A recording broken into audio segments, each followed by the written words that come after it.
Let's begin our conversation and major discussion for tonight.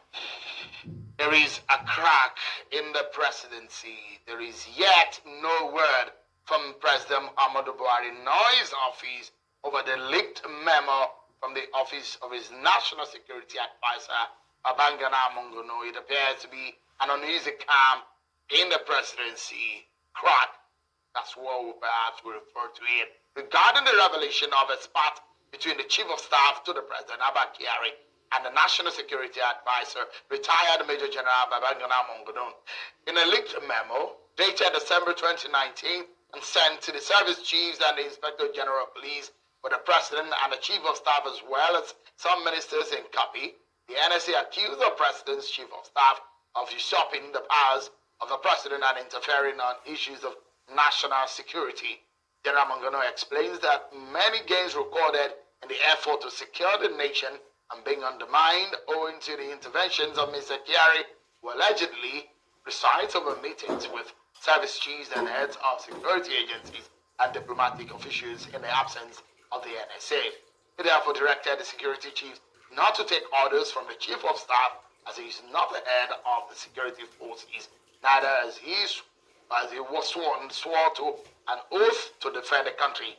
Sources in the presidency, however, have kept me mum over the matter, and China television attempted to get the response. The leaked memo is what you can see right there on your screen. Of course, a letter reported to have been written from the office of the NSA to some members of cabinet and some service chiefs.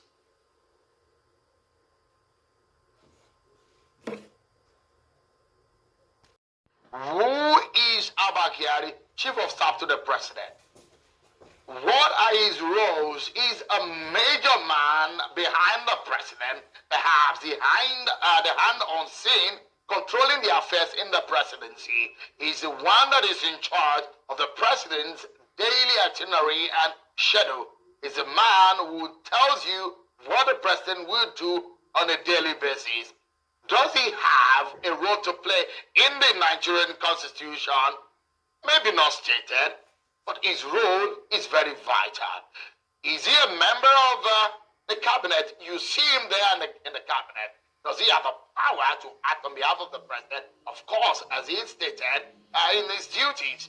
But the question the NSA is asking, or the pose that the NSA has raised in that leaked memo, is how his role affects the security of the country, because he says that without the NSA, Mr. Buhari holds meeting behind his. Let's talk about this and what it means for our security. I have joining me tonight Mr. Kasim Afegbua, a member of the PDP and a former spokesperson of the PDP Presidential Campaign Organization. I'm with him there in Abuja studios, an APC chieftain and former lawmaker, Mr. Cletus Oben. Thank you so much, gentlemen, for coming tonight. A lot of people will say this is long coming. In fact, this is not a letter written in February, nor was it written in January. It was dated December 2019. That means it's probably things have been, this kind of situation has been happening maybe by the mid of this year or earlier. Mr. Afegbua, your party has spoken and said, look, it's buttress what they have been saying, that there is a problem in the presidency. But would it be fair to say that there is a problem with this leaked memo? Thank you, Seun. I think without belaboring the fact, you should understand that when there is disconnections, dislocations in a system, you are bound to have discordant tunes from principal actors who represent specific responsibilities of the cabinet and of the office of the president and the country. I think the fact that a leaked memo or a letter or a memo written by the National Security Advisor is being leaked to the public means that there is no coordination, there is no sense of organization in the presidency, as it were, and by extension, it means it confirms the public perception that there are too many power blocks in the presidency. They call it cabal, and within the cabal, there are different categories. We have the one represented by the president's uncle, we have the one represented by friends of the president, we have the one represented by the chief of staff, and with this memo now, one represented by the NSA. But I think it's quite, disappointing that we have been saying that this presidency is not coordinated. And this was evident earlier in his first term when we were having issues of herders and farmers clashes in Benue. There were 4 different positions canvassed by 4 principal actors of the presidency. One, the NSA, gave a different reason why there was herders and staff for defense, gave a different reason. The IG, the former IG, gave a different reason. And the minister, I think Attorney General, gave a different reason. 4 different positions were canvassed on the issue of herders and farmers clash in Benue State. That to tell you that the different agencies and segments that make up the presidency, and it's like they are just fooling us. So I'm not surprised that we are seeing this kind of a memo, at this crucial time, at this critical time, when they should be sitting down to plot strategies, ways and means of ensuring that we combat this Boko Haram insurgency, without any let or hindrance. But with this kind of scenario playing out in the presidency, I think both the NSA and the chief of staff are overfed. And I think they need to call it quits.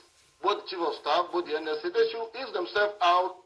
Conveniently, let us, for God's sake, come up with some result-driven leadership, result-driven persons who will be able to put pay to all these acrimonies that is deliberately dragging the presidency backward. Mr. Cletus Obun, do you agree? This is not the first time that we are hearing that there are cabals in the presidency, and it brings your party out every time there is a situation that is happening, there is a gap in your party in terms of issues that has been raised. What has raised a lot of concern to a lot of people is the dimension this one are taking. It has to do with national security. Are things falling apart for your party? Well, let me begin this program by dedicating it to the Niger Delta people for the appointment of Professor Ponde and the acceptance of his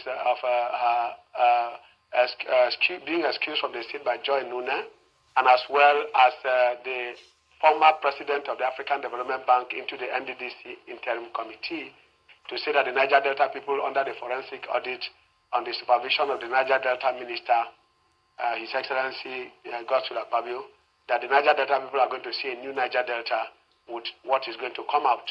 Having said that as a dedication and a dedicatory opening, the issue of the NSA and the Chief of Staff, all from Borno State, and the orchestra being dramatized and excessively being put on the public is, for me, a storm in a teacup. What Nigerians should be concerned about is the result of what the security architecture of this country has produced for us. I think for me that is the major concern.